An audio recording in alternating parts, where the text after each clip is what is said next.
Good morning, good afternoon to everybody here. Welcome to the 2021-22 Kia NBA Most Valuable Player Award virtual press conference. Hey, NIKOLA, good to see you and congratulations. You're typically a pretty private person, but when you came into the horse stable and you saw Tim, Ogie, Josh, Coach, and Nick, why did you get so emotional? I mean, they surprised me. I didn't expect it, of course. I mean, that's why I was emotional. They came all the way to my hometown, and I mean, it's a long flight just to come here for one day. Actually, not 6 hours. I think it's just me that they really appreciate what I'm doing and they really love me. So, I mean, it was a completely unexpected. I was driving my horses, so they caught me off guard. I guess this means a lot, I know, for you and the Nuggets, but how much does this mean for your country and inspiring like kids around the world? You can be drafted wherever, you can be found wherever, and you can do this.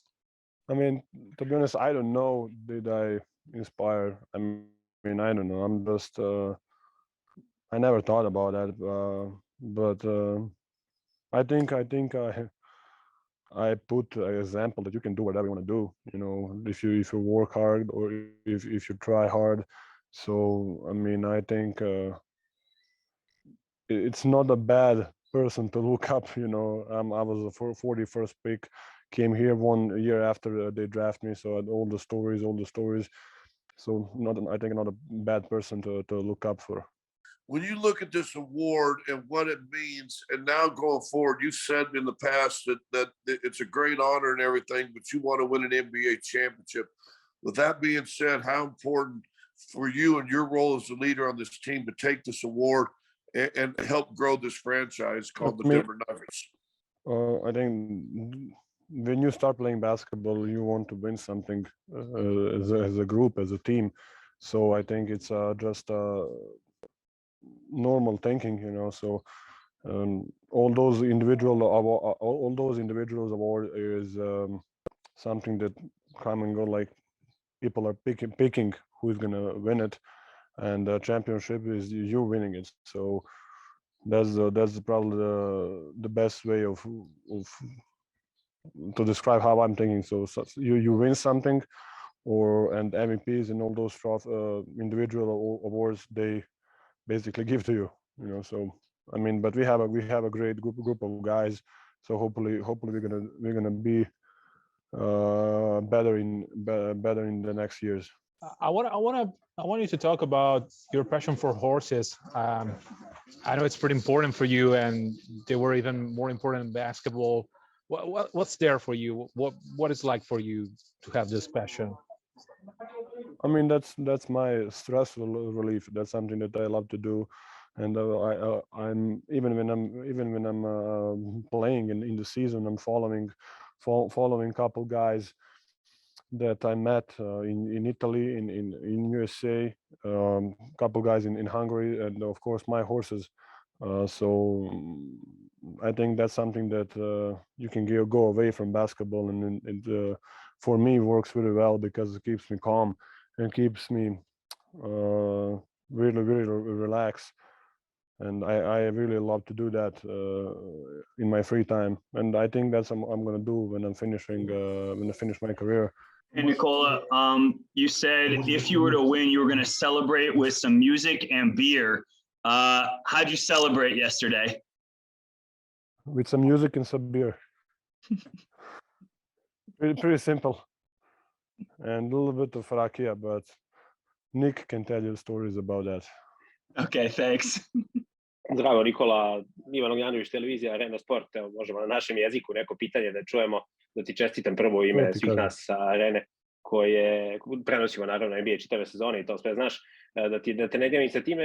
Hteo sam da te pitam šta misliš kako će ovo tvoje priznanje uticati na neku budućnost košarke u Srbiji, znači za nekih 10-20 godina. Da li misliš da će uticati na klince sada da se malo aktiviraju, da se više bave košarkom, da se više igra na terenima napolju? Da li će se ova tvoja priznanja u Srbiji videti kroz nekih 10-20 godina kroz to? I ako možeš nešto malo o sledećoj sezoni, šta misliš, da li ćete povratkom Portera i Marija nastaviti kao što je bilo i ranije, odnosno da li možda ovo priznanje sledeće godine zameniš da eventualno neko priznanje MVP-a finala, ajde sada možda da tako nešto pitam. Da, pa pa ne znam koliko će uticati iskreno, pošto ne znam da li mi sportisti možemo toliko jako puno da utičemo, pošto oni nas samo vide nekoliko minuta na terenu ili nekoliko pola sata dok igramo, jel tako, i ne znam da li baš koliko ljudi, ne ljudi nego dece prate tako puno sport, ali možda eto kad čuju da je neko iz njihovog zemlje ili možda iz njihovog grada ostvario tako nešto, tako da možda će ih to naterati na neki način da izađu napolje, kao što si rekao, i da uživaju u nekim drugim stvarima, a ne samo u toj priči da su na telefonima i da su na kompjuterima. I što se tiče sledeće sezone, pa ne znam, još vidjet ćemo da li će se oporaviti. Šalim se, hoće, vratit će se sledeće sezone, tako da će biti mnogo jači kao ekipa, gde će igrati neki, na primjer Montemori će igrati na njegovoj prirodnoj poziciji, koja je taj drugi playmaker na koje se jako dobro snalazi. Tako da eto, imat ćemo opasno dva šutera nam se vraćaju i Jamal kao košgater. Tako da nadamo se bolje sezoni sigurno nego ovoj. As we mentioned at the top, or as was mentioned at the top, you've joined a list of very elite players to win back-to-back MVPs. How do you compare yourself to, or what do you think of being on the same list with Wilt Chamberlain and Michael Jordan and Larry Bird and whatnot? I mean, I can compare myself to those guys. You know, they did a lot, and they really, I mean, they're one. Like if you say those names anywhere in the world, they will know them. You know, so they did everything for the sports. They were amazing. They won a lot of championships. So I don't know, can I compare myself with them? But to be my name to be there, I think it's really cool. You know, just one day someone's gonna say my name with those group of guys. Nikola, I know you weren't excited about the notoriety and the attention. How do you feel about now being a back-to-back MVP and having to answer even more questions about your star now? You guys have 7.5 minutes more, so I'm gonna survive. I'm joking. I mean, it's part of the sport, part of the job, part of what we are doing. So, you know, I think I'm gonna survive somehow. If I don't, there is some beer and some music, so they're gonna help me. Hey, Nikola, you were saying the other day that you couldn't find your last MVP trophy. I was wondering, did you find that? And No, is this one staying in Serbia?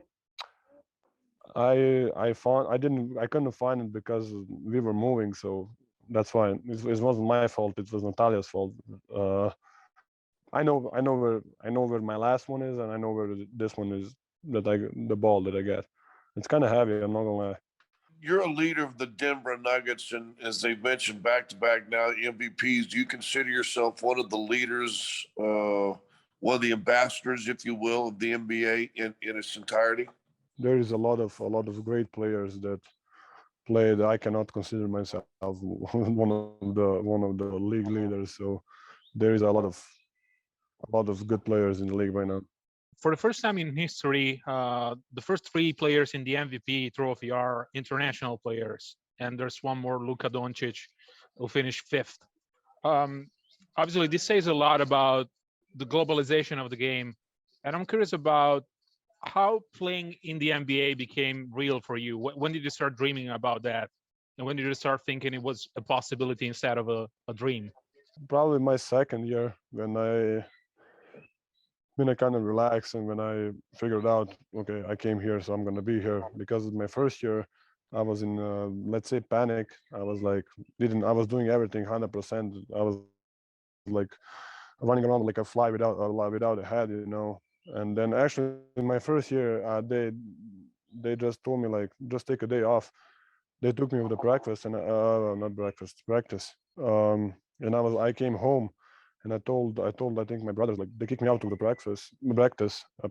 I was like, is this normal or what I should supposed to do? So I didn't know how to act. But I think my second year is when I calmed down and I was figured out, okay, I'm in NBA and I can do this. We know about how much Ogie and Felipe have influenced you, but we don't really know about the guys from your hometown. How much influence has your godfather had and people around you who, again, we don't know? I mean, there is a lot of, actually there isn't a lot of, but there is my godfather, a couple of my friends that I'm doing horse hobby that affect my life, let's say, not particularly basketball, but I let's say 4 years ago or 5 years ago, I kind of figured out the system, the system that I'm doing in off season. So I don't need that much help, if that makes any sense. I don't need something crazy. I just need Felipe to send me the workouts, and I just need 2 guys to rebound for me, and that's about it.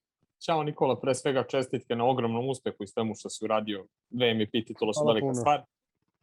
Pre svega priča se dosta o tome, o tituli, o napadu na titulu, koliko možeš to sa Denverom i da li možeš. Pa me zanima da li razmišljaš u tom smislu da ukoliko ne osvojiš titulu da možda pređeš negde drugde odeš ili ostaješ veran Denveru bez obzira na pitanje o tituli. I drugo pitanje, da li si možda razgovarao sa selektorom Pešićem i hoćeš li biti deo evropskog prvenstva? Pričao sam sa selektorom Pešićem, tako da imamo neki plan, pa sad ćemo vidjeti da li će to tako da bude. Ne znam, vidjet ćemo još šta će se sve dešavati, tako da mislim da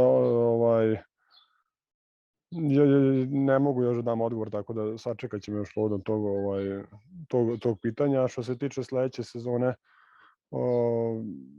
nadam se da ćemo biti bolji nego ove sezone, a i zadnjih 6 ili 5 godina ti put stali bolje, a to možda ove godine nismo, zato što imali smo dosta povrede, ne samo ta dvojica igrača, da kažem, koja su najzvučnija. Imali smo i PJ Doziera koji je bio povređen i Vlatka koji se povredio u nekom momentu. Tako da nadam se da ćemo imati šanse da napadnemo titulu, ali ne razmišljam o nekom odlasku iz Denvera dok me ne oteraju. I know from my own experience that being a father can be a lot of work. But you obviously had a great season. Did becoming a father in any way, shape, or form make you a better basketball player or help make you a better basketball player? I don't think so. It just my daughter just showed me that basketball isn't the most important thing, and so there is basketball is just a sport and basically a job that we are doing, so maybe my daughter made me a better person, but I don't think so, better basketball player. Hey, Nikola, when you were drafted, ESPN showed a Taco Bell commercial. Now you're a 2-time MVP. Looking back, how amusing is that to you? And, how far have you come since then? I mean, hopefully I'm going to have some percentage, Nick, from the Taco Bell. Huh? I don't know. I mean, of course, it's a long way. I mean, I was sleeping when they drafted me, so for me, it's like I didn't even think about coming. So, and now, from playing in Europe to come here, I think it's really a nice journey, and hopefully it's not going to stop.